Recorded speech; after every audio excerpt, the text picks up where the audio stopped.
Vendredi 25 avril. Mon nom est Martin Simon, Simon avec un C.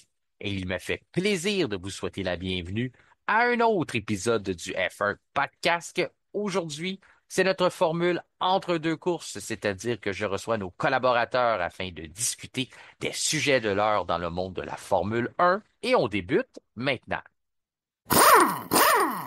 Il est maintenant temps d'accueillir nos collaborateurs. Il est le pilote officiel du F1 Podcast, le champion de F2000 et l'ancien pilote, le dernier en titre à avoir gagné le Grand Prix de Montréal en F1600. Jean-Christophe Tran, comment ça va? Ça va superbement bien. Très ravi à l'idée de vous rejoindre encore une fois pour un beau entre-deux courses. J'espère que ça va bien vous aussi, les boys. Ben oui, on est content de te recevoir à nouveau. Qui est avec nous aujourd'hui aussi, ben, c'est l'auteur du livre La Formule 1 au circuit, Gilles Villeneuve. Kevin Fontaine, comment ça va? Ça va super bien. Et vous autres, les boys, comment ça va? Au revoir, merci. Et de ton côté, François Goulet, qui est le descripteur analyste des courses de Formule 1 pour la GTCQ et un pilote de nos amis de la Team FSR, pilote de la division Élite. François Goulet, bienvenue au F1 Podcast. Merci beaucoup. Je me suis remis de ma déconfiture de la semaine passée et je suis extrêmement motivé pour la prochaine course de la GTRLQ. Quand est-ce que ça a lieu, ça? Jeudi prochain, à 8 heures sur Gnemish TV, si jamais vous voulez voir ça. GTRLQ sur Facebook. Puis il y a beaucoup d'actions, puis je vais avoir un meilleur départ cette fois-ci. Je vous le Puis garantis. vois-tu, je me suis mis une note parce que je trouve qu'on ne le dit pas assez souvent. Inviter les auditeurs à aller s'abonner. Bien sûr, on a une page YouTube, on a une page Facebook, nous autres, on va faire un podcast. Mais pour les gens qui, tu sais, on parle souvent de tes courses, puis ce que tu fais, puis tout ça. Puis s'il y en a qui sont un peu curieux, ben, tu as une chaîne YouTube toi aussi qui s'appelle Gouletski. Tout à fait, oui. Toutefois, sur ce championnat-là, je ne diffuse pas la course de mon volant parce que c'est sur mon compte FSR, puis en même temps, ben, elle est comme télédiffusée en direct avec des Déjà. commentateurs et tout. Donc, je laisse les gens plutôt, on va dire, apprécier les commentaires live. Puis c'est mon travail à ce moment-là de faire une bonne performance, puis d'être placé on va dire, dans la diffusion et non pas oublié dans la Mais tu as quand diffusion. même une chaîne YouTube, là, si les gens voulaient Ouais, j'ai une chaîne suivre. YouTube qui s'appelle Gouletski, donc vous pouvez vous abonner, puis une fois de temps en temps, vous allez me voir courser. C'est ça. J'aime bien mettre de l'action, moi. Parfait. Puis Jean-Christophe travaille la même chose. Tu as une chaîne YouTube, une page Instagram, puis c'est ça. Si tu veux donner ça, vite, vite, j'oublie toujours de vous donner la chance de partager ça, là. Ah ben oui, pas de problème. Donc, le YouTube GC30 Racing et mon Instagram GC32. Donc, soyez libre à vous d'aller visiter mon petit havre de course et de choses que j'aime. Good, good, good, parfait. Là que maintenant qu'on a parlé de vos chaînes YouTube, de ce que vous faites en dehors du F1 podcast, de vos passions, ben c'est le temps de débuter. Mais avant de débuter, là, François, c'est quoi qu'on fait dans ce temps-là avant de débuter un épisode du F1 podcast maintenant? Ben, avant, on se faisait surprendre par par des questions quiz surprises. Maintenant, je te vois venir à 100 lieues, donc vas-y. Je voulais rappeler aux gens que l'épisode du F1 podcast est une présentation de Des cœurs incorporés. des Cœurs Incorporés qui sont des spécialistes dans le monde des escaliers, donc pour la conception ou la vente de matériel de Laval à Tremblant. Des Cœurs Incorporés va vous offrir un service humain et sur mesure. Aujourd'hui, on a des sujets d'actualité qui ont été choisis par nos auditeurs, qui ont été choisis par nous. C'est ce qui a retenu l'attention au cours de la dernière semaine. Encore là, vous me voyez venir. Ce qu'on n'a pas arrêté de parler, je pense que c'est le seul sujet quasiment qui a attiré toute l'attention de tout le monde, c'est encore la fameuse situation Oscar Piastri, Max Verstappen au Grand Prix de Arabie Saoudite.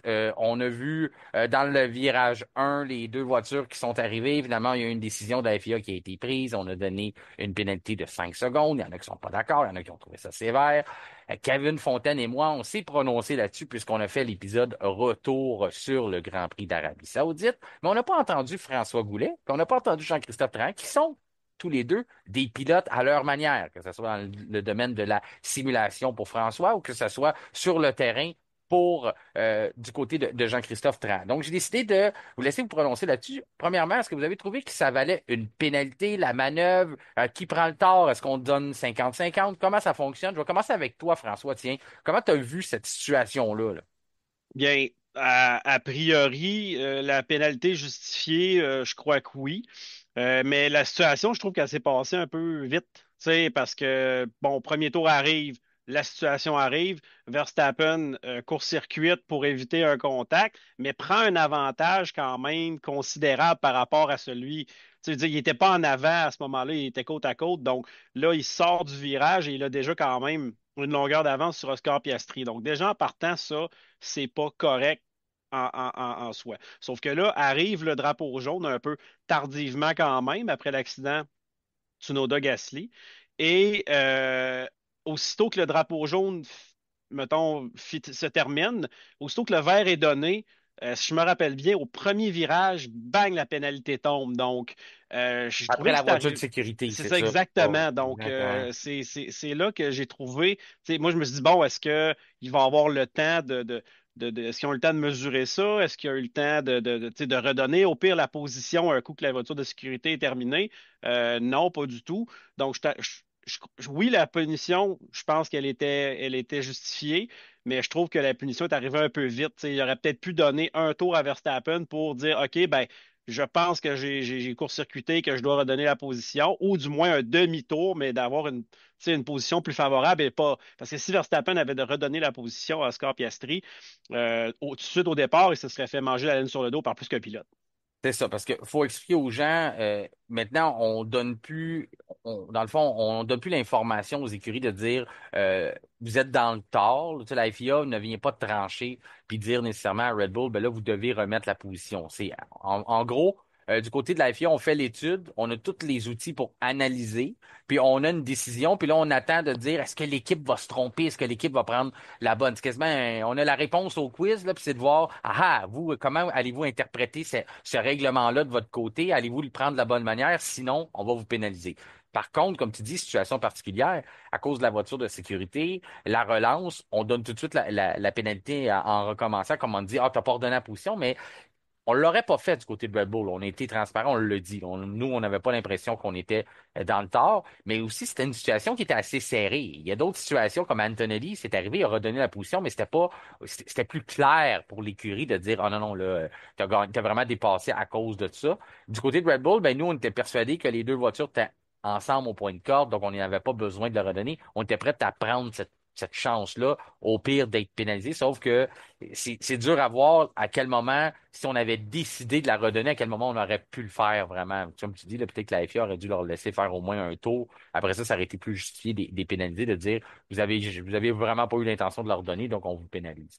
Ben, Ton côté, j'ai oui, une vas-y. analyse un petit peu plus poussée de ça, mais j'aimerais entendre quand même ce que Jean-Christophe, par contre, pardon, en pense avant parce qu'à la lumière du vidéo que tu nous as montré via Messenger, là, tu sais, je préfère qu'on analyse un petit peu le pourquoi du comment, mais un coup que Jean-Christophe va nous Non, non, il n'y dire a pas de son problème. son cloche, ouais. Pardon, Jean-Christophe, si tu veux y aller justement sur comment tu as vécu ça, pas nécessairement la décision, oui, la pénalité de la FIA, mais le coup de volant ou comment tu aurais réagi dans cette situation-là, que tu sois à la position de Oscar Piastri ou de Max Verstappen. Est-ce que tu trouves que le tort revient à un plus que l'autre ou c'est 50-50?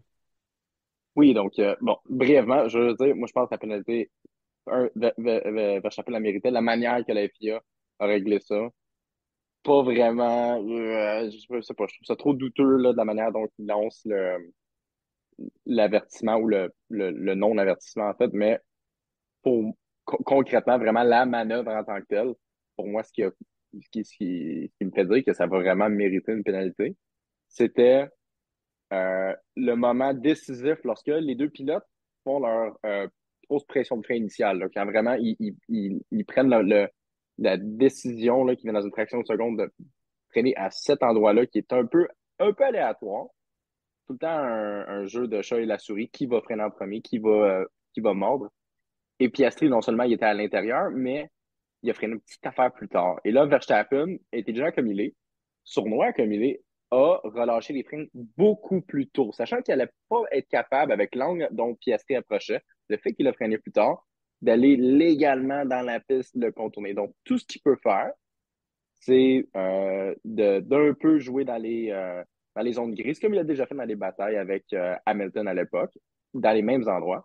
Et c'est de plaider victime en disant, ah, mais j'ai pas eu d'espace, j'ai dû prendre la zone échappatoire, alors que c'était son plan depuis le moment de la première pression de frein initiale. Il y a quand même eu du temps pour y penser. Il y a au moins presque trois quarts de seconde, une seconde. Donc, Verstappen est conditionné à pouvoir exploiter le plus les règles. Là, c'est plus à son avantage parce qu'il les a trop exploitées, justement, dans ces batailles-là contre Hamilton. Et là, il se fait avoir à son jeu. Il n'y a plus vraiment d'autres as dans sa poche qu'il peut utiliser pour essayer.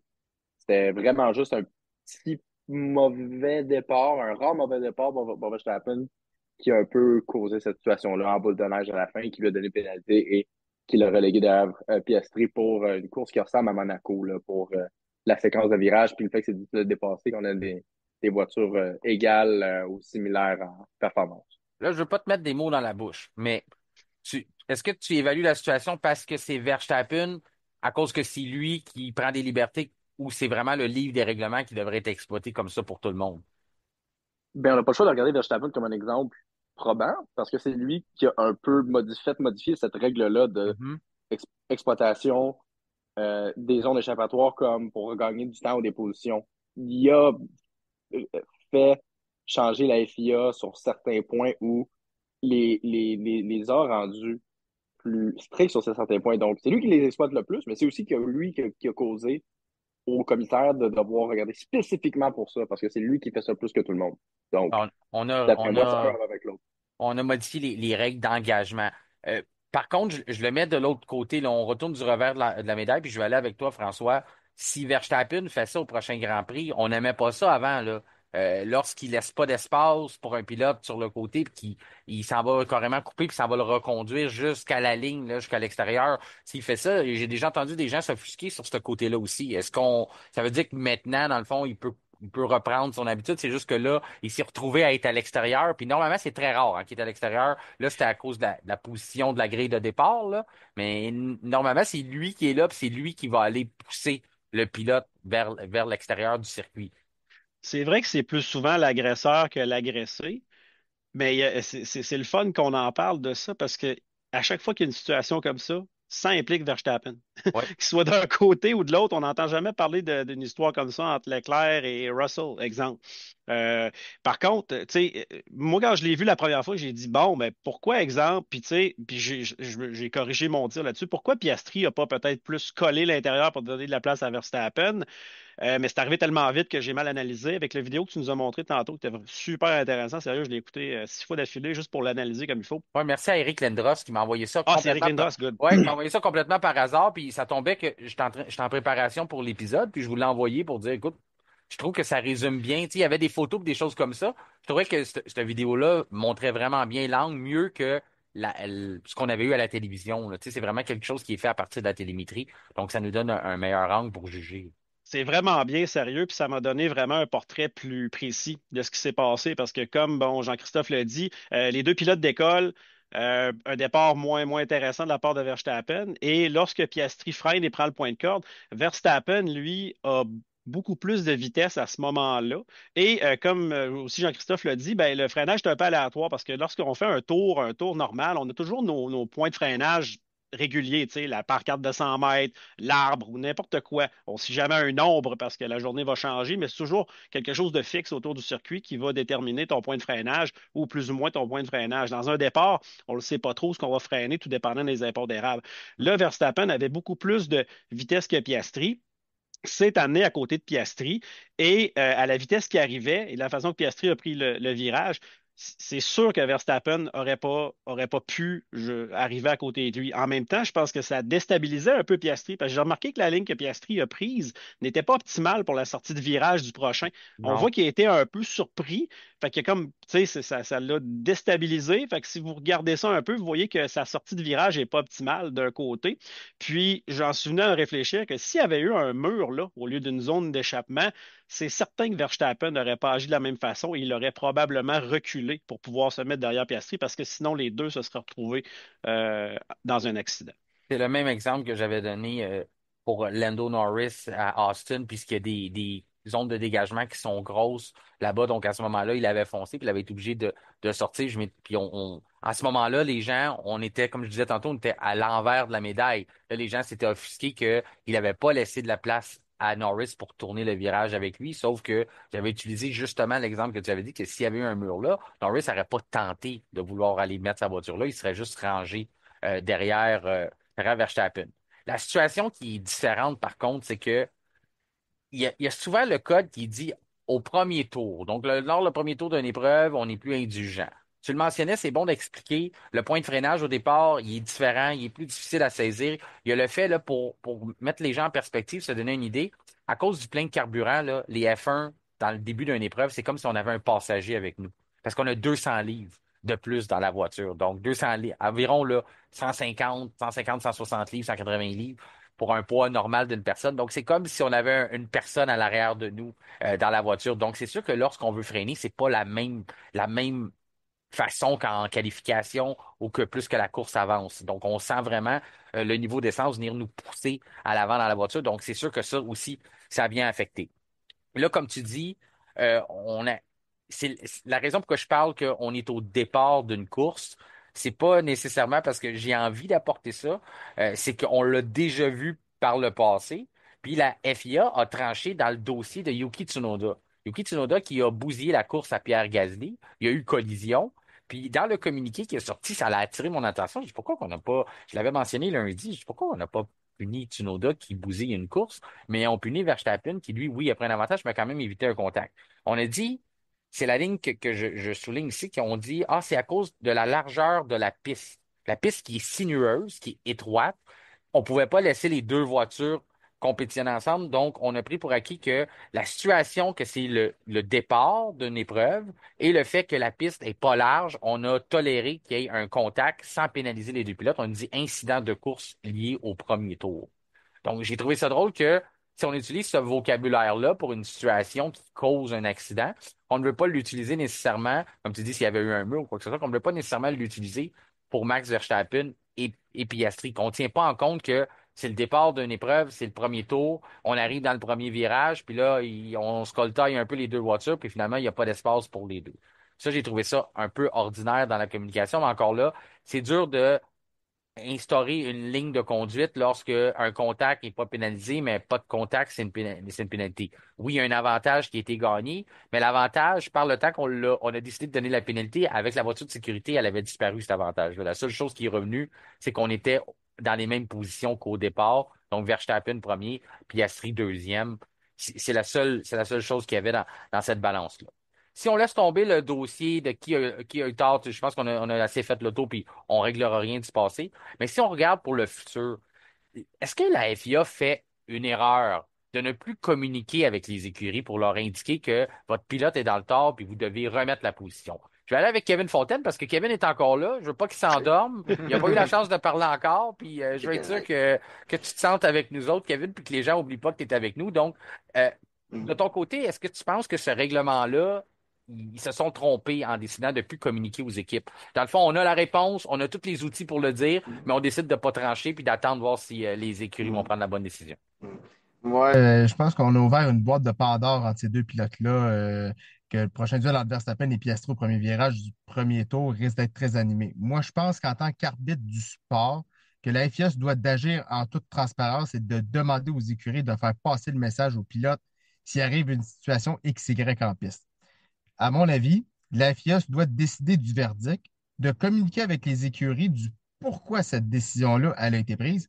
Et ensuite, l'écurie visée doit effectuer l'action dans un laps de temps demandé, parce que sinon, il y a une sanction, et ce, peu importe ce qui arrive par la suite dans l'épreuve. Je trouve que les écuries ont un petit peu trop de pouvoir et ce ne sont pas à eux de prendre des décisions de la sorte. En tant qu'arbitre, on ne peut pas faire plaisir à tout le monde, c'est impossible. Et ça, dans tous les sports, et la Formule 1 ne fait pas exception. Exactement. Moi, je suis d'accord avec toi. Surtout le fait que le délai qu'on donne, parce que là, Ouais. c'est-tu un tour que tu as pour. Fait, dans le fond, les écuries, on doit se dépêcher d'analyser une Mhm. situation. Il y a une pénalité qui plane au-dessus de notre tête. On ne sait pas si elle va sévir, puis on ne sait pas Mhm. combien de temps qu'on a pour analyser. Il y a des situations qui sont plus faciles que d'autres. Là, je vais donner le bénéfice du doute à Red Bull que ça pouvait être serré. On est une semaine plus Mhm. tard. J'ai envoyé une vidéo à François Goulet, une vidéo à Jean-Christophe, puis une vidéo à toi aussi. Puis on a analysé la situation, puis même François il me dit qu'une semaine plus tard, il a vu des nouvelles choses sur cette vidéo-là. Donc, on peut s'imaginer que dans le stress du moment, dans l'adrénaline, dans tout ce qu'ils ont à gérer sur les lignes des prix et tout ça, que c'est peut-être pas eux autres qui sont. Puis en plus, c'est la FIA qui a le livre de règlement et qui veut l'interpréter comme eux veulent bien. Donc, je suis d'accord avec toi, s'ils veulent jouer aux arbitres, c'est comme si on décidait au hockey de dire on n'appellera plus les hors-jeux, mais on va vous dire juste s'il y a un but si vous étiez hors-jeu, là. Fait qu'on va vous laisser vous démerder avec tous les règlements. Puis quand ça va faire notre affaire, on va vous dire haha, là, tu t'es trompé, t'étais hors-jeu. Tu sais, ça marche pas comme ça, là. Euh, Exactement. fait que ça, c'est sûr que c'est un peu discutable. Pour vous autres, les gars, si je vais avec Jean-Christophe, tu penses quoi de ça, de ce côté-là? Est-ce que les écuries ne devraient pas avoir ce pouvoir-là? Puis ça devrait être juste la FIA qui envoie un message de dire t'as un demi-tour pour remettre la position ou t'as un tour pour redonner ce que t'as gagné de façon illégale. Non, exact. Donc, je comprends pas la logique et l'avantage de garder une zone grise dans quelque chose qui a autant d'impondérables qui peuvent être influencés Mhm. par des équipes avec leur levier de comme, oh, on laisse trois quarts de tour, un demi-tour, est-ce que je laisse passer ce virage-là? Est-ce qu'on le laisse pas passer? Ah, si on a un voiture de sécurité dans le prochain tour, peut-être qu'on va s'en tirer ou peut-être qu'on va pas s'en tirer. Ça fait aucun sens. Mhm. C'est supposé être, telle chose arrive, on l'implante. C'est tellement simple, mais pas facile à implémenter comme règle de juste dire telle chose arrive, on le fait. Il n'y a pas de zone grise. Comme tu as dit, la mer, c'est un très bon exemple avec les hors-jeux au hockey. Pour ceux qui ne comprennent pas, c'est simplement de seulement dire à la personne qui est dans le tort lorsqu'il y a une autre chose qui compromet l'avantage qu'il en aurait gagné en ne l'ayant pas dit. Ça fait aucun sens. C'est le monde à l'envers. Je comprends pas pourquoi c'est rendu maintenant la norme. Et j'espère que pendant la saison prochainement, on va pouvoir remédier à ce genre de drôle de mini fléau qui n'existait pas tant auparavant. Ça me perplexe beaucoup. On a tous déjà vu le centre de contrôle, là. Il y a du téléviseur au pouce carré là-dedans, là. Ils ont les angles, ils ont les reprises. C'est leur travail. Je trouve que c'est un peu c'est de prendre sa charge de travail puis le remettre sur le dos des écuries. Ton côté, François, la même chose. Qu'est-ce que tu penses de ça? Tu sais, je sais que tu écoutes beaucoup de séries. Tu connais-tu bien les séries, toi, où on laisse aux équipes de juger si c'était bon ou pas, puis on dit on va attendre on va vous le dire après si vous avez eu la bonne réponse? Non, ben comme les autres l'apportent, tu sais, ça laisse planer le doute, ça fait que les écuries vont essayer des fois de parier là-dessus, ils jouent gros. En même temps, des fois, ils ont quand même un indicateur parce qu'il y a toujours, mettons, le petit message de la FIA qui dit que l'équipe est sous enquête pour X, Y, Z raison. Là, puis corrigez-moi si je me trompe, mais je me rappelle pas dans cet incident-là, même durant la voiture de sécurité ou quoi que ce soit, là, j'ai peut-être perdu un bout, il y avait peut-être une pub ou quelque chose, mais je n'ai pas vu de petite mention que c'était sous enquête pour avoir acquis un Ouais. avantage. Peut-être que ça l'a été, mais moi, je ne l'ai pas vu. Donc, Ça l'a été, donc, mais OK. je suis d'accord. Ils l'ont dit, mais je suis Tard. d'accord avec Très toi. tard. J'ai pas vu la barre en haut. J'ai pas vu la barre en haut, moi C'est non ça, plus. Ben, mais ça, j'ai ouais. entendu le commentateur le dire, tu sais, C'est fait ça. que, Donc, ouais. si c'est le commentateur qui le dit, mais que c'est pas la FIA, exemple, qui donne l'information, tu Mhm. sais, parce que la FIA donne l'information et que c'est connu de tous, peut-être que Red Bull va faire, hey, écoute, on est sous enquête, puis tu sais, redonne la position. En même temps, Red Bull a dit qu'ils l'ont pas demandé à Max parce qu'ils savaient que Max le ferait pas. Donc, Puis, Jonathan Whitley, qui est l'ancien directeur sportif de Red Bull, a mentionné cette semaine, ouais, c'est facile à dire, là, il est rendu directeur chez Sauber, que ouais. lui, il aurait pris une décision différente. J'ai trouvé ça bizarre de ce gars-là. Il y a toujours, tu sais, ben là, OK. Merci, Jonathan, mais lui, il a mentionné ça, là, que s'il avait été là, la décision aurait probablement été différente. Il est plus là. Bon, exactement. Fait que c'est ça. Fait que j'emmène l'information, ben en gros, c'est ça. Ça change pas grand-chose. Est-ce que c'était une perte pour Red Bull? Je pense que oui, c'était une bonne tête, justement, pour les directives sportives. Peut-être qu'il a mieux analysé le nouveau règlement, la règle d'engagement, il la comprend mieux. Peut-être une autre raison pourquoi que, justement, il va manquer à Red Bull. Ça, mais au bout de la ligne, Red Bull le dit, on n'aurait pas redonné la position parce que on aurait roulé dans l'air sale après ça. Ça aurait causé ça aurait changé un peu la course. On voulait tenter notre chance. Puis tout. Fait que, écoutez, si vous êtes d'accord, ça va clore le dossier. J'imagine qu'il y a encore des gens qui vont vouloir en parler pendant longtemps. Je suis d'accord avec Kevin, comme on mentionnait lundi, ce n'est que le chapitre 1. On va en avoir d'autres. Il y a d'autres situations où ce que sûrement, tu sais, Max Verstappen, c'est une éponge. Tantôt, Jean-Christophe l'a mentionné. toi aussi, François, il a pris bonne note de ça, puis il va l'utiliser. Tu sais, il utilisait déjà les règlements pour lui, pour les mettre à son avantage. C'est normal, c'est partie du sport. Si tu le fais pas, ben, tu manques à quelque part. Donc, c'est sûr que là, il a déjà enregistré ça, puis au prochain Grand Prix, ben, on va déjà voir les ajustements. Peut-être que ça ne fera pas l'affaire de tout le monde, sauf que on a créé cette situation-là, il va falloir vivre avec. C'est les nouveaux règlements et on travaille comme ça maintenant. Euh, je voulais vous parler de Lando Norris. Début de saison, Lando 2.0, il disait qu'il avait fait de la visualisation, qu'il a travaillé fort, qu'il a pensé à sa saison. Je vais commencer avec toi, Kevin. Mhm. Lando 2.0, est-ce que tu trouves qu'il ressemble au bon vieux Lando? Ben écoute, pour moi, il y a la confiance qu'un pilote a dans sa voiture, du fait comment il est capable de l'exploiter au maximum, et il y a la confiance en soi de chacun des 20 pilotes sur la grille. Bon, pour Norris, on le sait depuis quelques saisons, c'est un pilote qui a un problème de confiance et qui doute de lui. Il l'a lui-même admis très ouvertement. Donc ça, c'est pas une surprise. Quand il est dans un bon jour, Lando Norris, il est très bon. Il est très performant puis il est dur à battre. On le sait. Par contre, en ce moment, on voit un Norris qui n'est pas à son aise, qui n'est pas en confiance à 100% avec sa monoplace. Et pour te battre pour le championnat du monde, tu te dois d'être absolument en confiance face à tes adversaires. C'est primordial. Donc, pour moi, c'est pas un Lando 2.0, c'est encore le même Lando Norris. Ton côté, Jean-Christophe? Euh, j'ai vu une citation, je ne sais pas exactement qui l'a dit, je pense que c'était un pundit, comme on dit, de la F1, mais ça va comme suit, je vais paraphraser, mais c'était très adéquat. En gros, ce que ça disait, c'est: je n'ai jamais vu un pilote autant stressé et qui règle inadéquatement les attentes gérées par son talent exceptionnel. C'est quelqu'un qui voit exactement qu'est-ce qu'il pourrait faire si il est capable d'exécuter comme il sait le faire, comme Kevin l'a dit, une bonne journée. Mais cette pensée-là, aussi simple qu'elle soit, j'ai rarement vu quelqu'un qui a autant de doutes et de la misère à pouvoir exécuter qu'est-ce qu'il peut faire à un point, qui fait des erreurs non forcées et qui est visiblement sur la piste dans la voiture, casqué dans la voiture, à quel point le doute exude de sa conduite, de son être, de ses décisions, de son attitude.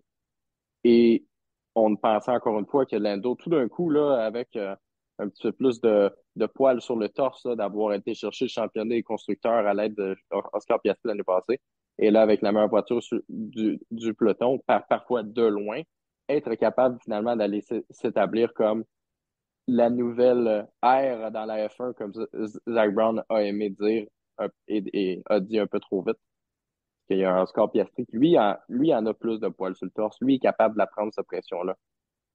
Et malheureusement, on va devoir un peu devoir regarder Lando, selon moi, continuellement, qui va faillir à sa tâche. Lorsque toutes les attentes sont mises sur lui, il a la même voiture et il est très talentueux. Qu'est-ce qu'il va faire pour t'aider au plier des genoux cette fois-ci? Et c'est plate, je ne veux pas souhaiter de malheur à n'importe quel pilote qui est dans une position comme lui.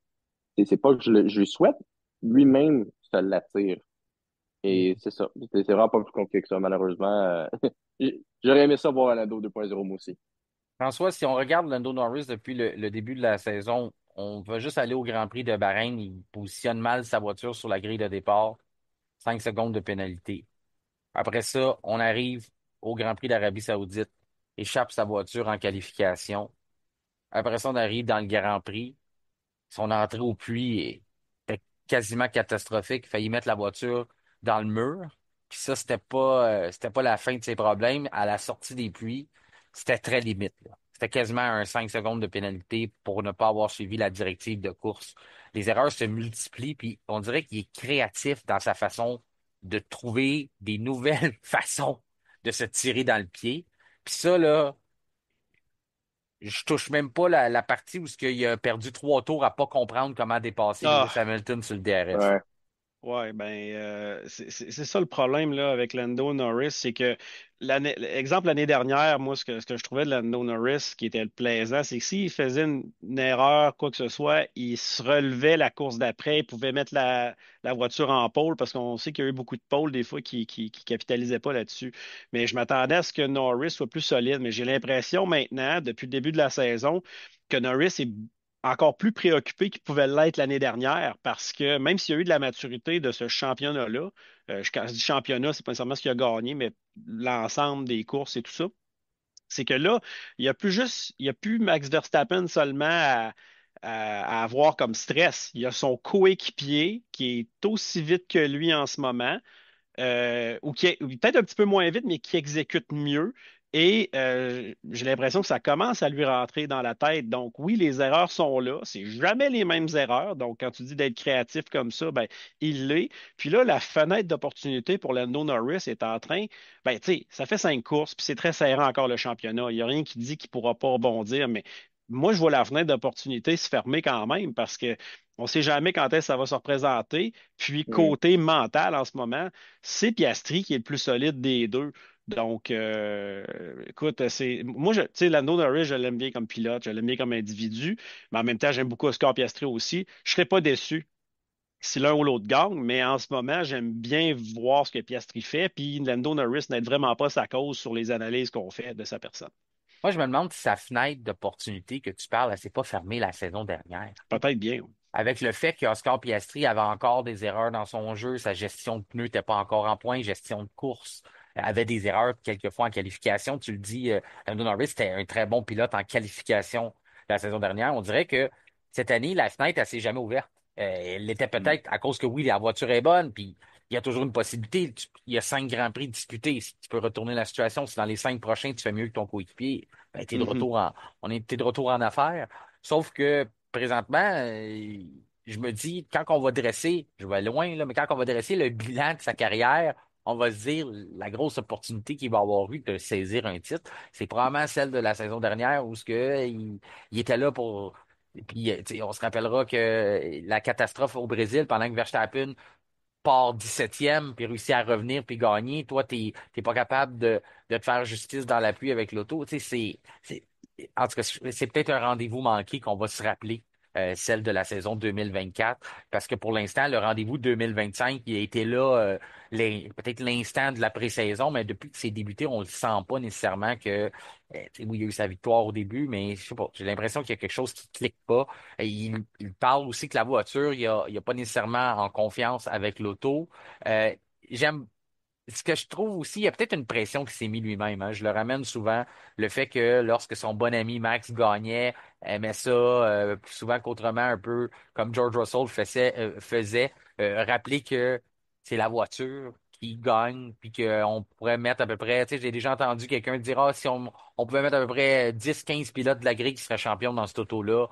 Puis là, à toutes les fois qu'on lui rappelle, mais là, tu as la bonne voiture, il veut descendre les attentes, dire que c'est pas vrai que la McLaren est si dominante que ça par rapport aux autres, tu sais, parce que là, il doit le sentir, lui, il est pas fou, là, il a de la mémoire, ça fait pas si longtemps que ça qu'il le dit, il doit sentir que, dans le fond, il est en train d'avaler ses paroles de travers. Es-tu d'accord avec ça, toi, que la McLaren n'est pas la meilleure voiture du peloton puis qu'on on la surestime, François? Ben, je pense que la McLaren, c'est la meilleure voiture du peloton. Mais comme j'ai dit l'autre fois dans le podcast, elle n'est pas aussi dominante comme une Mercedes de l'époque ou une Red Bull en 2022, 2023, exemple. Mais tu Oui, sais, Norris, c'est mais j'ai une qui question aide pour pas toi, sa cause. François. J'ai une question pour toi. Tu sais, la RB19, là, elle va Mhm. aller dans l'une des meilleures voitures, si c'est pas la meilleure voiture de tous les Sinon, temps. ouais. C'est ça. Mais, tu sais, j'ai déjà écouté Adrian Newey dire que c'est à cause de Max Verstappen. Parce que c'est vrai que si tu avais deux pilotes, comme Sergio Perez, on parlerait plus jamais de la RB19, là. Parce que, Probablement pas, fait que oui, t'as raison. Là, il c'est a ça. tiré 100% de la RB19. C'est ça. Fait que c'est-tu parce que justement, on a des pilotes qui saisissent pas toutes leurs opportunités, qu'on parle pas de la McLaren comme étant l'une des voitures aussi dominantes que ça. Tu sais, je reprends la phrase de Verstappen qui a dit, si j'avais été si j'avais eu une McLaren au Japon, on m'aurait pas revu, là. La saison va nous le dire, je pense. Ouais, c'est ça. À mesure que les courses avancent, là, on va voir si, mettons, c'est Piastri ou Norris qui gagnent les courses. Mais pour finir le sujet, là, moi, ce qui m'a fait capoter vraiment dans le Grand Prix de Jeddah, c'est l'inexpérience et le fait de s'être fait avoir comme un débutant avec Hamilton. Ah ouais. Quand Hamilton a jeté l'encre pour, tu sais, et que non, Norris l'a dépassé pour avoir le DRS, il aurait dû comprendre d'entrée de jeu. Tu sais, ça s'est fait dans le passé en plus. C'est pas comme si c'était pas du déjà vu, là. Donc, quand j'ai vu ça au début, j'étais là, ah, wow, OK, il dépasse là. Puis là, j'ai remarqué après ça, je dis, ah, OK, non, c'est Lewis qui a jeté l'encre. il a été surpris, puis il s'est fait avoir, mais au moins, fais-toi pas avoir 3 fois, tu sais. Puis non seulement, comme tu dis, ça a déjà été fait, puis ça a déjà été fait Ça a sur été ce fait dans le passé, circuit-là. ben oui. Ouais, puis Ben oui.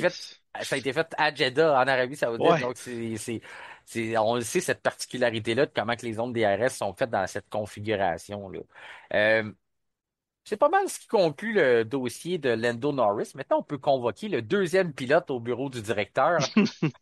Un autre qui n'a pas un début de saison facile. On pourrait dire même que depuis la saison dernière, il se cherche pas mal. Il y a eu plusieurs excuses fournies de sa part, toujours à la recherche de solutions. Je ne sais pas s'il est rendu à se tourner vers Mike Chirona, mais il manque, disons qu'il manque de réponse là, du côté de Lewis Hamilton. Fait que Mike Chirona, non, c'est pas une pub, c'est juste que je l'ai dans la tête. Mais C'est un depuis, peu. depuis le début de la saison, ça va pas bien. Il 6 dixièmes en fin de semaine encore. La question que j'ai pour vous, je sais qu'il y en a qui aimeront pas ça, parce que quand on touche Lewis Hamilton, c'est des sujets sensibles. On n'a pas le choix de la poser la question. Puis au F1 Podcast, on n'a pas froid aux yeux. Lewis Hamilton, en déclin ou toujours en période d'adaptation? Je commence avec toi, François. Oh, je m'attendais pas à ça. Ah, Non, non, ricochet, non, non, miroir? j'utiliserai pas mon ricochet. Ben, en fait, Lewis Hamilton, tu sais, ça a été un bon sujet de conversation depuis le début de la saison. Écoute, j'aurais, j'aurais tendance à dire peut-être en déclin, là, parce que, ou c'est tout simplement que la voiture est faite seule, il y a beaucoup plus de difficultés avec, parce que dans le fond, depuis l'arrivée de la voiture est faite seule, ses performances sont en dents de scie, puis les belles grosses dents de scie se font rares, là, tu sais. Il y a des fois qu'il a récolté une victoire à droite à gauche, que ce soit avec Mercedes, il y a une victoire en sprint, mais il n'y a aucune constance. Puis le seul vrai point de repère qu'on a avec Lewis Hamilton, depuis qu'il n'y a plus, exemple, une voiture dominante, c'est son coéquipier. Donc, que ce soit Russell ou maintenant Charles Leclerc, là, je pense qu'il y a en moyenne une demi-seconde derrière Leclerc là, depuis le début de la saison. Donc, c'est le seul point de repère qu'on a avec Hamilton. Et euh, est-ce qu'on doit s'attendre à ce que vraiment ce soit terminé pour Lewis Hamilton? J'espère que non, au nom du spectacle et au nom de la pérennité de la Formule 1. Mais tu sais, je trouverais ça plate que Lewis termine sa carrière chez Ferrari avec des contre-performances comme ça et que le souvenir qu'on ait de lui soit un peu plus celui-là que l'homme qui a remporté 7 championnats, presque 9, si on veut, et tu sais, qui a vraiment fait de la performance depuis ses débuts, jusqu'à l'ère des voitures à effet de serre. Exactement. Depuis le passage à l'effet de sol, il se retrouve pas. Je me rappelle qu'il y a plusieurs pilotes qui avaient mentionné qu'il y avait une période d'adaptation à avoir, même que certains experts prédisaient que ça serait compliqué pour Max Verstappen dans le début de l'effet de sol. Finalement, 3 jours de pré-saison au tournant de 2021-2022, puis il a dit il y a une période d'adaptation, mais rendu à deuxième, troisième journée, c'était déjà fait. Un pilote comme Lewis Hamilton, qui avec ses statistiques, c'est normal qu'il soit dans des conversations comme étant le GOAT, le greatest of all time. L'adaptation, pour avoir eu déjà des conversations avec toi, François, tu m'as déjà dit, la façon de déterminer, c'était ton critère, toi, de déterminer le meilleur de tous les temps, c'est un pilote que tu peux le prendre, l'envoyer dans une autre voiture, le mettre dans n'importe quelle catégorie, puis il va toujours trouver une façon de s'en sortir. Donc, que ce soit aussi long pour un pilote comme ça, il faut qu'il se passe quelque chose. Puis là, la voiture qui voulait plus, chez Mercedes, on voit un jeune qui n'a pas d'expérience en F1, en Kimi Antonelli, qui fait très bien à l'intérieur de cet auto-là. Tu sais, je vais reprendre une phrase là, pour les gens qui connaissent Serge Touchette, là, un analyste baseball, il disait dans le temps que Vladimir Guerrero, tu lui lançais un trousseau de clés puis il sortirait du stade. Tu sais, peu importe ce que tu vas y lancer, c'est un frappeur, c'est un cogneur, n'importe quoi, il va trouver une façon de frapper ça pour sortir du stade. Normalement, on devrait s'attendre à la même chose d'un pilote de la trempe de Lewis Hamilton qui n'a plus rien à prouver lorsque tu regardes ses statistiques. Jean-Christophe, j'ai une bonne question pour toi. Tu vas pouvoir te pencher sur le sujet, mais il a mentionné l'adaptation des freins. Il dit, ah, j'ai pas la même marque de frein maintenant. Toi, là, qui se promène d'une série à une autre, qui est allé en, en GT3 plus récemment, qui a fait de la F2000, de la F4, c'est vrai que, oui, la machine, mais que la marque de frein peut te demander une grosse période d'adaptation, comme, admettons, 5 courses, plus toute une pré-saison? C'est une bonne question. Je me sentirais, autant que c'est tentant de répondre Non, non, non, puis parce que c'est tout à ton honneur si tu veux pas, là. mais je dois quand même laisser, je peux pas douter ou laisser douter, me laisser douter que Lewis Hamilton a probablement une bien grande meilleure idée de qu'est-ce que ça a l'air, les petits changements d'adaptation, à quel point ça peut être exponentiellement magnifié quand c'est de sur quelque chose d'aussi compétitif qu'en Formule 1. Oui, il peut faire 99,9% de ce qu'il faisait avec ses anciennes marques de frein. Peut-être qu'il n'y a aucune différence, puis peut-être qu'il fait juste exploiter comme une excuse pour essayer de se sauver, mais ça fait pas de sens parce qu'il est quand même ouvert sur le fait il se trouve lui-même pas très compétitif, Non, ça en maintenant. plus de ses problèmes d'adaptation. Fait que je dois laisser le bénéfice du doute. Est-ce que je trouve ça agréable d'avoir Lewis Hamilton qui, des fois, sort de la voiture puis il a pas vraiment idée pourquoi. Il peut pas mettre le doigt pourquoi est-ce qu'il est plus lent. Il peut pas vraiment dire. D'avoir un septuple champion du monde, être désemparé, c'est désemparant. Et je trouve pas ça cool. Fait que je mettrais pas de l'eau sur le feu en disant, même si peut-être c'est un peu du gnangnan d'exagération, je vais quand même laisser le bénéfice du doute à Lewis parce que c'est un septuple champion du monde. J'ai pas le choix. Il y a une chose on écarte de l'idée, c'est que l'année dernière, il avait adopté l'excuse que c'était peut-être parce que Mercedes favorisait George Russell. Moi, j'embarque pas là-dedans. François, je sais que c'est déjà prononcé, on n'embarque pas là-dedans non plus. Puis là, maintenant, avec le recul, les gens qui avaient adopté cette hypothèse-là, ben là, on doit l'écarter parce que on n'a pas payé 100 millions pour avoir Lewis Hamilton pour venir l'humilier aux dépens de Charles Leclerc. Ça fait pas Ouais. partie il n'y aura pas de théorie de complot ici aujourd'hui là-dessus. D'après moi, tu es d'accord avec moi, Jean-Christophe, là-dessus. Je vais te poser la même question que j'ai demandé à François la semaine dernière. L'adaptation du moteur, de la boîte de vitesse, il a tout mentionné ça. Fernando Alonso qui a sauté d'une Alpine à une Aston Martin, ça a pris un Grand Prix. Il dépassait tout le monde qui était sur le podium. Il n'avait jamais piloté un moteur Mercedes dans sa vie, une transmission.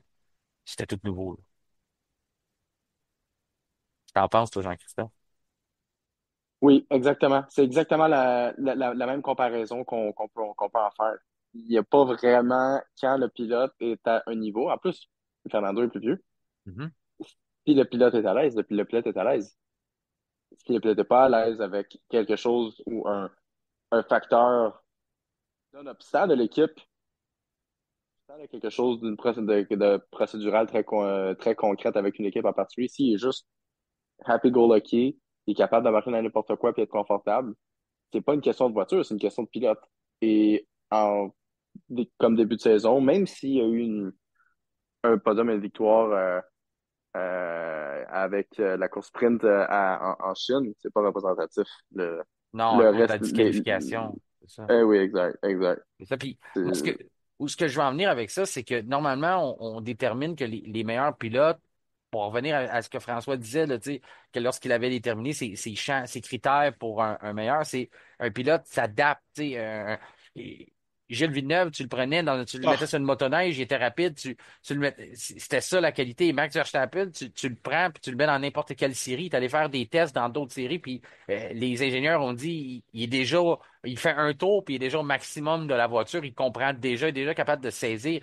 Puis en F1, ça arrive aussi. Tu mets Fernando Alonso, qui est parmi les grands, tu l'assis dans une Aston Martin, puis il est déjà en train de compléter des dépassements, justement, sur Hamilton pour aller la placer sur le podium. Tout de suite, ça vient. Puis je me rappelle pas d'avoir vu Aston Martin donner plein de périodes d'essai. Oui, c'était peut-être moins médiatisé à l'époque. Il n'y a pas la même couverture médiatique que Lewis, mais on n'a pas vu plein de tests en mi-saison pour dire, oh, il part de chez Alpine, faut qu'on le laisse s'acclimater à sa nouvelle voiture. Puis tout ça, ça s'est fait naturellement. On l'a assis dedans. Il savait qu'il avait quelque chose de supérieur que ce qu'il avait l'année d'avant, puis il en a tiré le maximum dès sa première course. Donc, tu sais, c'est pas pour être sévère envers Lewis, c'est juste que il doit il doit livrer à sa réputation. Tu sais, c'est pas n'importe qui. Que Carlos Sainz ait des difficultés un peu chez Williams, c'est correct. C'est un très bon pilote, Carlos Sainz. Mais c'est pas Lewis Hamilton. C'est pas Fernando Alonso. C'est pas un pilote qui est champion du monde. Le gars, il est pas juste une fois, deux fois, trois fois. Il est 7 fois champion. Puis ça fait, depuis, on dit, passage à l'effet de sol, incapable de s'ajuster à ça. Tu vois ça comment, toi, Kevin? Tu sais, tu l'aimes beaucoup, Lewis Hamilton, toi aussi. On le connaît, on l'a vu rentrer en F1, on l'aime depuis le début. Puis qu'il est arrivé, on l'a vu arriver dans une Mhm. McLaren. Tu sais, Ouais. j'apportais le point.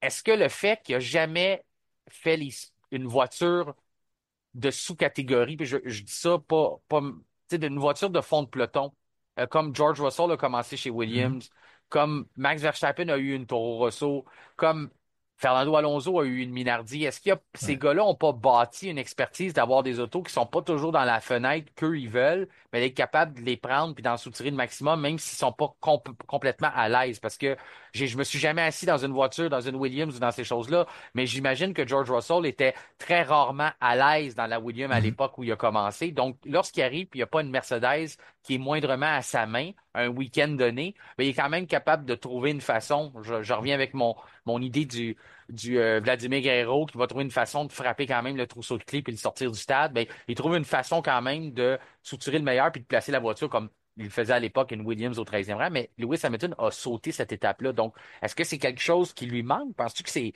que même rendu à 40 ans, on se dit, ah, c'est le fait qu'il a jamais connu ce type d'auto-là, ben, aujourd'hui, Ouais, ça pourrait lui rendre service? ouais, ben écoute, c'est sûr que à voir comment Hamilton s'est débrouillé au cours de sa carrière, je pense que la seule voiture qui avait un petit peu de difficulté, c'est la McLaren de 2009. Et encore là, il a réussi à remporter 2 victoires. À part de ça, les voitures ont quand même été relativement pas mal toutes bonnes. Donc, pour la question si Hamilton est en déclin ou en adaptation, moi, je te dirais un peu des deux, mais je pense que le Lewis Hamilton, dans son prime, si je peux dire, est passé. Les Là, championnats on du voit, monde, c'est fini, là. c'est terminé. Pour Oui, moi, c'est c'est ça. terminé. Là, on voit un pilote qui n'est pas encore totalement habitué à son nouvel environnement, qui ne performe pas autant que ce qu'il aurait souhaité, que ses fans l'auraient souhaité. Et on parlait de la confiance de Lando Norris. C'est le même cas de figure avec Lewis Hamilton. Hamilton marche au moral. OK? On l'a vu dans ses années Mercedes. Quand ça va pas bien, il a un peu de mal à surmonter ça. Ça prend du temps. Je crois qu'on attendait un peu plus Ferrari cette saison face à McLaren. Et là, ils sont encore en retrait. Et pour Hamilton, bien que ça demeure un pilote incroyablement formidable. L'âge commence à entrer en ligne de compte. On en avait déjà parlé dans quelques épisodes. Et là, il voit des jeunes loups qui sont très rapides puis qui sont dans le coup rapidement face à lui malgré toute son expérience. Là, on parle des Piastri, bon, Verstappen est déjà depuis un moment, etc.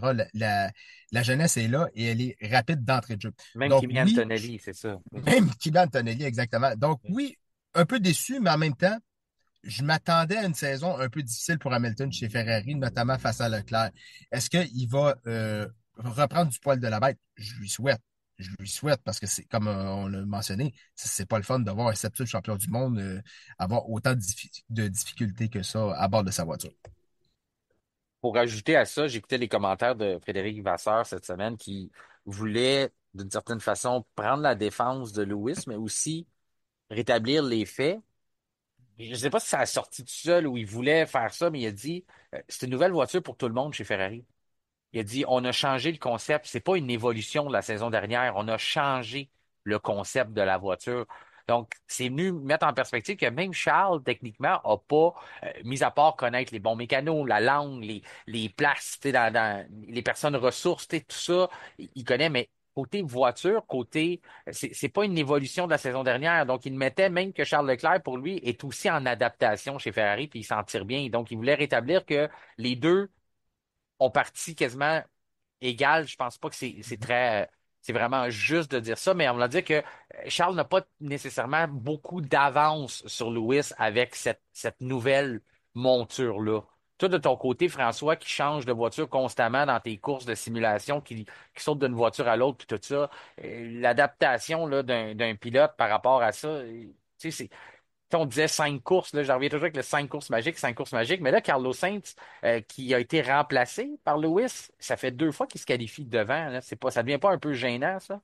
Ouais, c'est sûr que ça doit miner un peu le moral de Lewis Hamilton. Puis oui, moi je m'attendrais à ce que l'adaptation se fasse mieux, hein. Tu l'as dit, Alonso, Gilles Villeneuve, Verstappen. Donc on prend, c'est facile de prendre ces pilotes-là, des transbahutés dans un autre véhicule, puis ils donnent la performance tout de suite, là. Alonso, c'est 24 heures du Mans à Indy, il a fait du rallye, donc il est rapide, Gilles Villeneuve. On va en parler un autre jour de ça. Je me garde les Ouais, ouais. surprises pour notre épisode là-dessus. Donc, Et moi, je pense que par contre, Ferrari a peut-être fait une erreur en changeant leur concept un petit peu parce qu'ils étaient vraiment sur une bonne lancée l'année dernière. Donc pourquoi est-ce qu'ils sont allés au maximum du développement qu'ils pouvaient faire avec on va dire, la configuration qu'ils avaient? Parce que je pense qu'ils ont retourné le type de suspension au lieu de Exactement, tirer avant. sa pousse Mhm. ou l'inverse, là. Vous me corrigerez, peut-être que Kevin ou JC le savent aussi. Mais c'est ça. Donc là, j'ai l'impression que Ferrari, qu'on attendait comme deuxième, n'a pas la performance voulue. Ça peut miner le moral de Lewis Hamilton. En même temps, tu sais, la seule performance qu'on a vue, c'est la fin de semaine où il a été disqualifié. Puis on en a parlé, toi et moi, un peu hors micro, que peut-être que justement la voiture était performante parce qu'il pouvait la mettre à une hauteur tellement basse que là, elle était performante. Mais depuis qu'ils ont eu ce petit coup de règle sur les doigts, ben là, ils peuvent plus tirer autant de performance de la Ferrari. Puis Hamilton n'a pas la voiture performante à laquelle il s'attendait. Ouais, en gros, ce qu'on a fait, c'est qu'on a changé la suspension avant. Maintenant, en place d'être à poussoir, on tire. Donc, c'est Voilà. changement de géométrie de suspension pour. Ça change tout. Tu sais, ça change beaucoup de choses, ça, là. C'est ça, sauf que c'est une bonne question de se demander, la Mercedes avait quoi l'année dernière? Tu sais, c'est peut-être la même suspension qu'on avait. Tu sais, là, on est rendu loin. Là, on parlait des freins tantôt. On Mhm. parlait, tu sais, la couleur de la voiture a changé aussi. Ça, j'imagine que ça ne l'affecte pas. Mais je veux dire, il y a des. Oui, il y a plusieurs choses, mais c'est nouveau pour Charles aussi. Et Charles, Ouais. si je comprends ce que tu veux dire, là, c'est plus nécessairement juste pour Lewis, c'est aussi pour l'ensemble de l'équipe Ferrari qui ne performe pas nécessairement à la hauteur des attentes qu'on avait bâties en eux. Comme tu dis, on avait sûrement frapper un plafond sur l'utilisation de la voiture. Puis aussi le fait que McLaren produit bien. Puis moi, je l'ai mentionné souvent, ça, c'est pas tout le monde qui adopte ça, mais Adrian Newey, la première chose qu'il a dessiné sur l'effet de sol, c'était la suspension de la voiture. Donc, la suspension, elle a beaucoup à jouer, puis on l'a vu. Lorsque les écuries ont compris ce que Red Bull faisait avec leur suspension, c'est là qu'on a vu la parité revenir. C'est là qu'on a vu les écuries rattraper, réduire l'écart que Red Bull avait réussi à se creuser. C'est vraiment là. Je sais que pour certains, tout se passe dans le plancher, puis avec raison, puisque l'aérodynamisme est bâti par là maintenant avec l'effet de sol, sauf qu'il y a quelque chose qui se jouait là, puis l'effet de marsouinage, là, depuis que les écuries ont toutes compris ce que Red Bull fait, on n'en parle plus de marsouinage, là. C'est plus dans le vocabulaire courant. Ça veut pas dire que ça Mm. peut pas revenir, sauf qu'on n'entend plus parler de ça. Donc, il y a vraiment un jeu là. C'est peut-être la raison derrière pourquoi Ferrari a décidé qu'on était les derniers un peu à avoir compris ce concept-là, puis de dire de se ranger, faut qu'on emboîte le pas parce que sinon on pourra pas. Mais tu as raison que la fin de saison était quand même stable du côté de la Scuderia. Donc là, on est en voie de se demander est-ce qu'il va se replacer? C'est l'avenir qui va nous le dire. C'est sûr qu'il y a de la pression, ça commence à faire beaucoup de courses que, oui, on dit l'année dernière, encore derrière son coéquipier, le fait qu'il est derrière Antonelli, il disait que la Mercedes ne se prêtait pas à son style. Finalement, la Mercedes, depuis qu'il est plus là, oui, c'est une nouvelle évolution, mais ça va bien pour George, ça va surtout bien pour Kimi Antonelli, qui avait jamais piloté il n'avait jamais piloté une Formule 1 à part pour des essais. Dans un mode compétitif, s'en sort plutôt bien.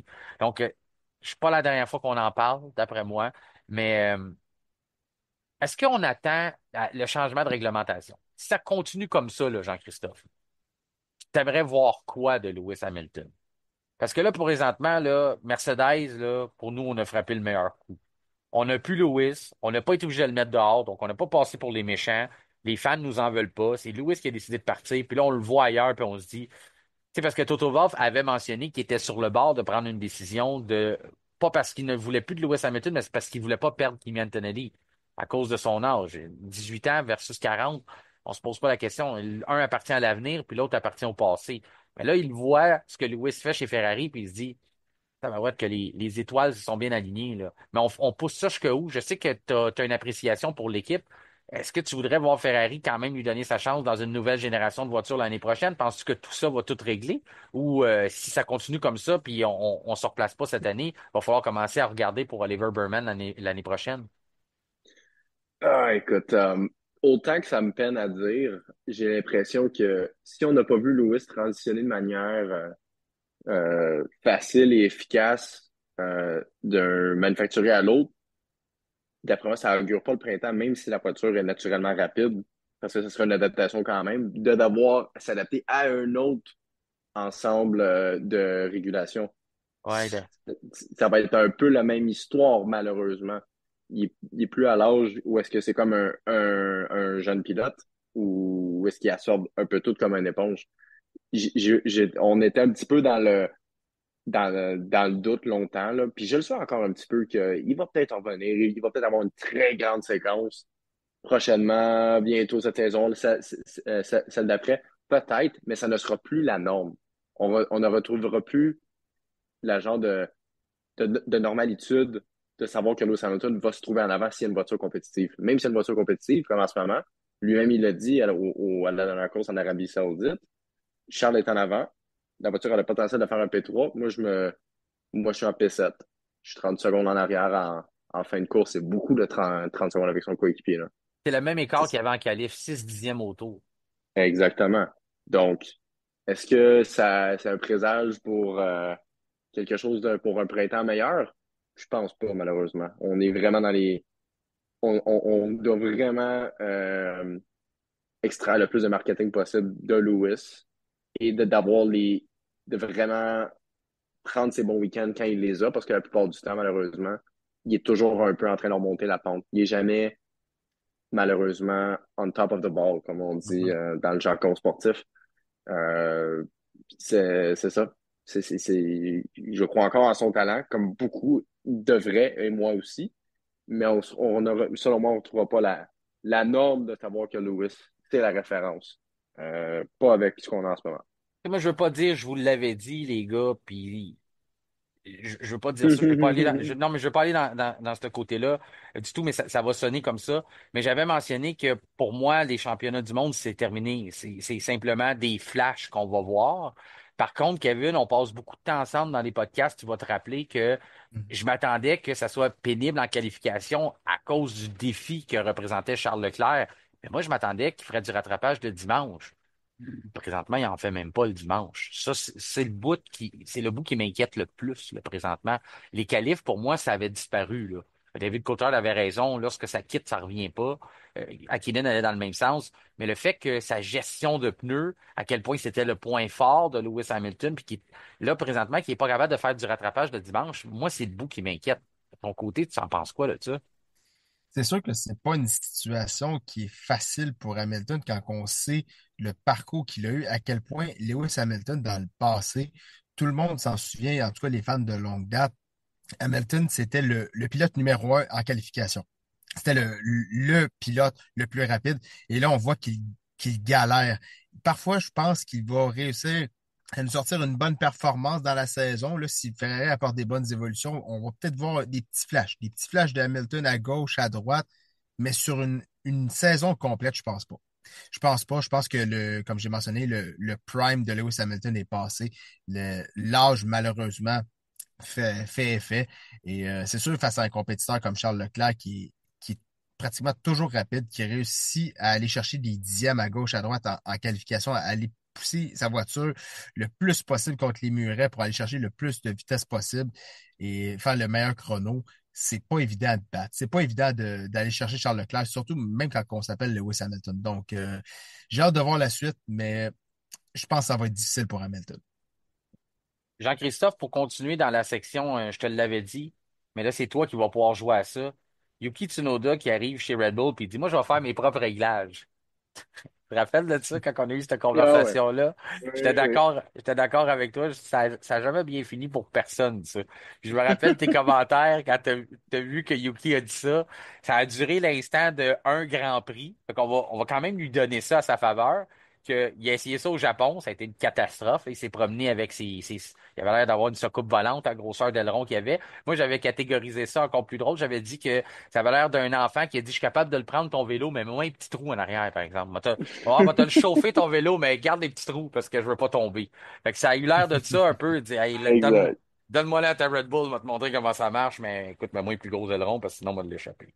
Mais là, il a l'air d'avoir un grand prix puis il a compris.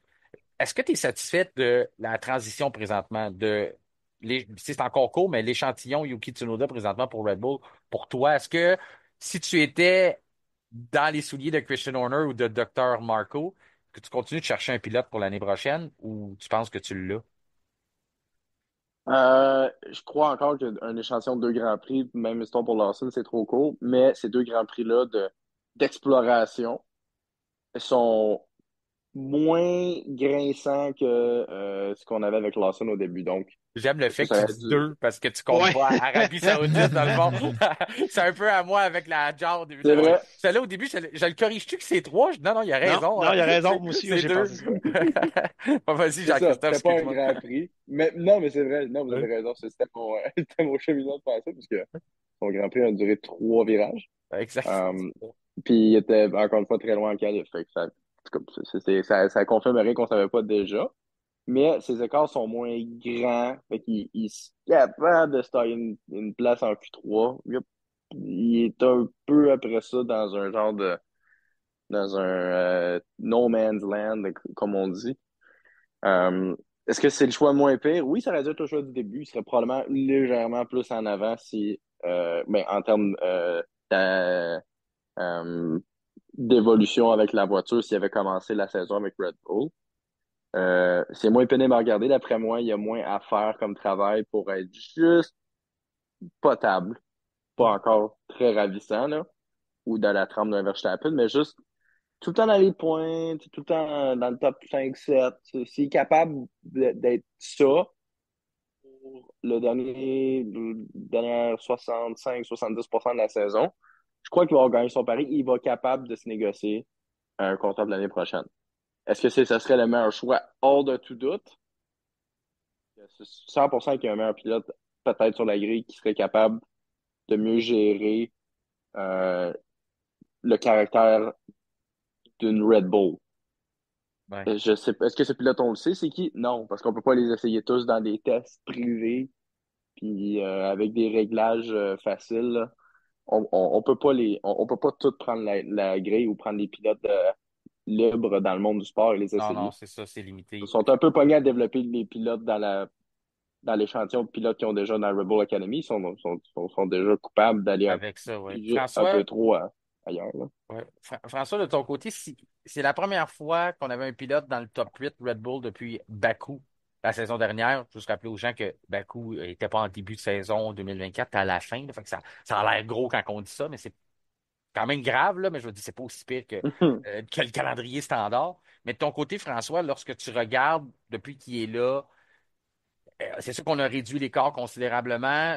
J'ai aimé le fait qu'il a déjà remarqué que les réglages, la fenêtre de performance, il le dit lui-même, il pensait, lui, il était habitué que chez Racing Bulls, il pouvait mettre la voiture un peu comme il voulait, puis ça donnait un résultat semblable à son coéquipier qui mettait sa voiture à sa main. Il dit, on peut pas faire ça chez Red Bull. Il y a une fenêtre de performance très étroite, il faut se trouver là-dedans.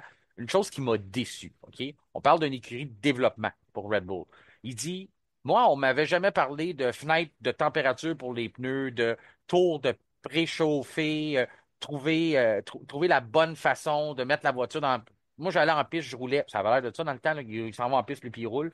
Mais j'ai trouvé que on forme-tu vraiment des pilotes chez Racing Bull si on n'est pas au courant que rendu dans les grandes écuries, avec des fenêtres de performance plus étroites, on les prépare même pas à avoir ce type de mentalité-là, parce qu'il n'y a pas juste chez Red Bull là, qu'on doit préchauffer les pneus d'une certaine façon. Là. On le fait dans toutes les écuries. Là.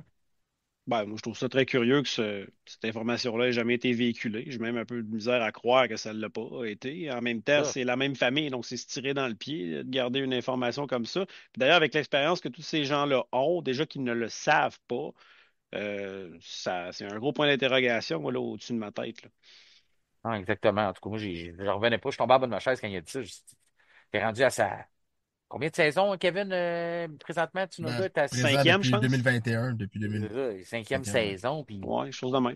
il ne sait pas encore qu'il Mm. y a des façons de préchauffer tes pneus pour avoir un bon tour en qualification. En tout cas, j'ai été surpris par ça. De ton côté, Kevin, toi, jusqu'à Mm. maintenant, Tsunoda, c'est sûr que je sais que tu aimais bien Lawson, mais présentement, on le protège. Lui aussi s'adapte. Mm. Puis Tsunoda, ben, il commence à rentrer dans ses souliers tranquillement, Ouais. pas vite, là. Ouais.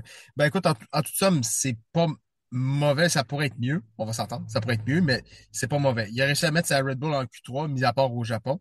Donc, il est capable de se placer près de Verstappen à certains moments.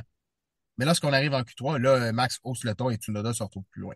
Donc, il a réussi à marquer des points à Bahreïn, malgré l'abandon à Jeddah. Je trouve que globalement, c'est pas si mal. C'est pas excellent, mais c'est pas si mal. On part de Red Bull loin fera, aussi. ouais, exactement, c'est ça. Et en plus, Red Bull, il fera une journée de test à Silverstone entre Jeddah et Miami avec la RB19. Donc, Mhm. une voiture vieille de 2 ans dans test of previous cars. Donc, il y a matière à s'améliorer, bien évidemment, et on sait à quel point cette voiture-là est très pointue et il doit la dompter. On est loin de Lawson, comme JC a mentionné, mais il peut construire sur ses 3 premiers Grands Prix pour parvenir à donner des meilleures performances. Helmut Marko, lui, il a mentionné qu'il ferait le restant de la saison au sein de Red Bull. Donc, la balle est dans le camp de Tsunoda. Moi, je pense qu'il va réussir à signer quelques bons résultats plus tard dans la saison. Est-ce qu'on va s'enligner vers un podium? C'est encore drôle, mais on va lui souhaiter. Ça serait un bel accomplissement pour lui. Dernier sujet, là, avant qu'on se teste, le temps passe vite, mais on a du fun. Fait que dans ce temps-là, c'est ça. Quand on a du plaisir, on ne va pas le temps passer. C'est le sujet là, qui revient dans l'actualité. Bien sûr, ça m'a fait rire. Là. Grosse nouvelle, là, vous n'allez pas tomber en bas de votre chaise. Cadillac va produire son moteur en 2029 et la FIA a accepté. Tu sais, ça aurait bien été le bout. Là. La FIA s'est battue pour avoir une nouvelle écurie. C'est eux qui ont engendré, qui ont parti le processus. Puis là, on arrive quand Cadillac dit, ah, on veut faire notre propre moteur. Non. Moi, en tout cas, ça m'a fait rire. Tous les grands sites avec les gros titres. Breaking news. La FIA accepte le moteur de Cadillac pour 2029. Ce qui m'a fait sursauter, c'est le fait que c'est 2029, non 2028. On a déjà parlé qu'en 2031, on change la motorisation. Donc, pourquoi lancer un nouveau moteur pour 3 ans? Pourquoi pas attendre en 2031? Plein de questions là. Après ça, lorsqu'on regarde, on creuse un peu plus. Tu sais, j'avais discuté avec toi, Kevin, je disais vraiment ça cache quelque chose encore. Puis là, on entend que les moteurs là, pour l'année prochaine, là, vous avez hâte déjà 2026, moi non, là, surtout quand je lis des choses comme ça. Présentement, là, on veut faire, bien sûr, un moteur 50-50. Donc, 50 propulsé par la chambre à combustion, puis un autre 50% propulsé par le côté hybride, donc le volet électrique. Ce qui arrive présentement, c'est que dans une grande ligne droite, sur un circuit comme Monza, on perd la batterie. Donc, on tombe juste à 50% du moteur. Ça, c'est ce qui arrive présentement. Donc, ça veut dire que dans une grande ligne droite, là, sur un circuit, ben, on va tomber à 590 chevaux. Donc, on va partir de 1000 chevaux à Monza, puis là, quand tu arrives vers la fin de la ligne droite, le moteur électrique te lâche, tu tombes à 590 chevaux, puis une F2 en a 620.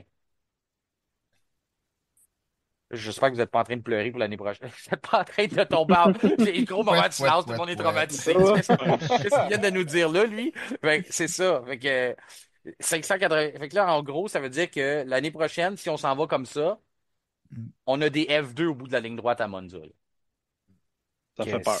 Ouais, ça fait Très peur. particulier. Je ne veux même pas envisager cette possibilité. C'est ça. Fait que là, on est en train d'essayer de négocier pour transférer à du 60-40.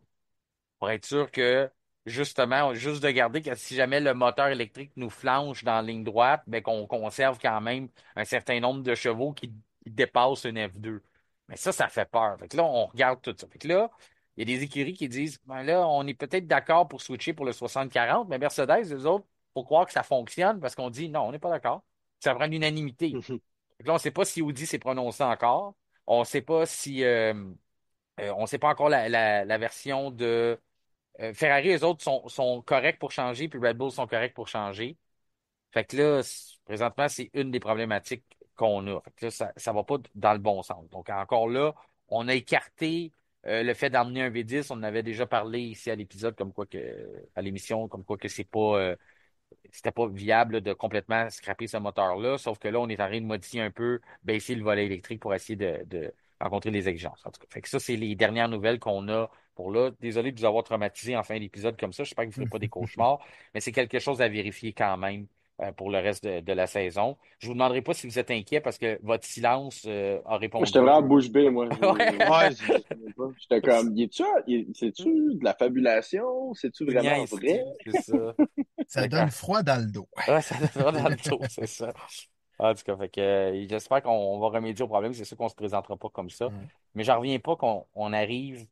On se pensait fin finaux là, de dire ah, on ne vous laissera pas développer le moteur trop longtemps d'avance. On ne veut pas que personne fasse un peu comme Mercedes avait fait, prendre son élan, puis finalement, après ça, tout le monde. Sauf que là, on arrive, les bancs d'essai, les bancs de test, la saison est à nos portes, là, on peut le dire là, quasiment. Puis les Mhm. moteurs, on a des surprises comme ça. Fait que c'est vraiment pas l'idéal pour l'instant.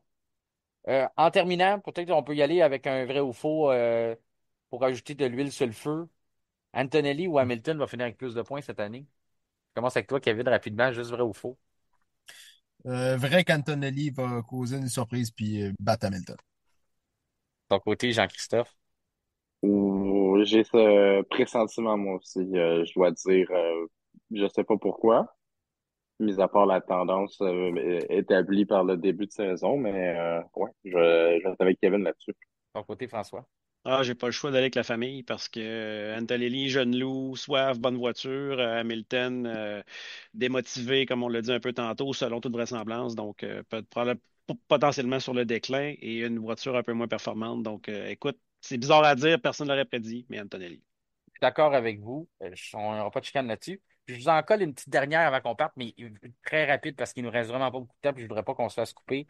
J'ai D'accord. eu une idée comme ça l'autre jour parce que je réfléchis constamment à la F1. Puis là, j'ai dit, on a parlé de toutes les options qui se présentaient à Cadillac. Les pilotes d'expérience peuvent aider à développer une voiture. On a nommé Bottas, eux ont nommé Joe, puis il y a aussi le fait Perez. Je dis, pensez-vous que Sébastien Vettel pourrait être une option? Vrai ou faux? Vettel pourrait être une option Ou pour Cadillac. Je commence avec toi, Kevin. Faux. Ton côté, François. Trop out depuis trop longtemps, donc il est plus dans la partie. Ton côté, Jean-Christophe. oui, pareil. Je crois qu'il est vraiment passé à une autre étape, puis lui-même dirait la même chose. Moi, personnellement, j'ai pas beaucoup d'amour pour le personnage Sébastien Vettel qui a vomi sur la Formule 1 avant de quitter, là. Que moi, j'irais pas le chercher, mais tu sais, je l'ai vu revenir dans les parages, faire des entrevues, faire des choses. Ce que ça pourrait. Tu sais, puis il y a quand même quelqu'un qui a dit, ah, il y a trois options avec pilote d'expérience, puis on a toujours, j'ai toujours de la misère à considérer si Joe est vraiment un pilote d'expérience pour eux, si on le considère comme ça. Je pense pas que c'est un gars qui peut vraiment développer, mis à part ses connaissances avec le moteur Ferrari. Mais on a aussi Valtteri Bottas qui a passé les dernières saisons avec un moteur Ferrari qui a plus d'expérience là-dessus. En tout cas. Fait que c'est tout ce qu'on avait pour cette semaine. J'espère que ça vous a plu, que ça a plu aux auditeurs aussi. Puis j'aimerais ça prendre le temps rapide de vous remercier. Donc, François Goulet, merci beaucoup d'avoir été Merci là. beaucoup à vous autres. Merci beaucoup, Kevin Fontaine. Bonne chance avec ton Merci. nouveau-né. J'espère que Merci. Oui, toujours. tu m'as dit que Merci. tu m'as dit que ça va bien, il fait ses nuits. Tu veux-tu rendre les gens, les auditeurs du F1 Podcast qui ont des bébés naissants à la maison, combien d'heures qui dort Kylian dans une nuit? Ben là, on fait du 5 heures. Fait que c'est quand même bien. Fait que on y va comme ça, on continue la, la sauce est prise. Fait que c'est bon. Parfait. Envoyez vos tomates au nom de Kevin Fontaine sur la page Facebook pour ceux qui sont jaloux des 5 heures que son enfant. Fait que toi, tu es capable de dormir tes nuits, Kevin. Ouais. Parfait. Puis, Jean-Christophe, merci beaucoup d'avoir été là encore une fois, puis je te souhaite une excellente semaine. Pareil pour vous trois, les boys, une excellente fin de semaine plutôt. Ciao. Merci. Bye bye. Yes, apparemment. Bye bye à tous. C'est ce qui conclut notre épisode du vendredi 25 avril. Notre prochain rendez-vous sera vendredi prochain en marge des séances de qualification pour la course sprint du Grand Prix de Miami. Et d'ici là, je vous invite à nous rejoindre sur les différents réseaux sociaux, notamment sur Facebook, X, Twitter ainsi que Instagram, à vous abonner à nos chaînes Spotify et YouTube et activer la petite cloche, question de recevoir une notification lors de la publication des nouveaux épisodes. Mon nom est Martin Simon, Simon avec un C. Je vous remercie de faire confiance au F1 Podcast et je vous souhaite un excellent week-end.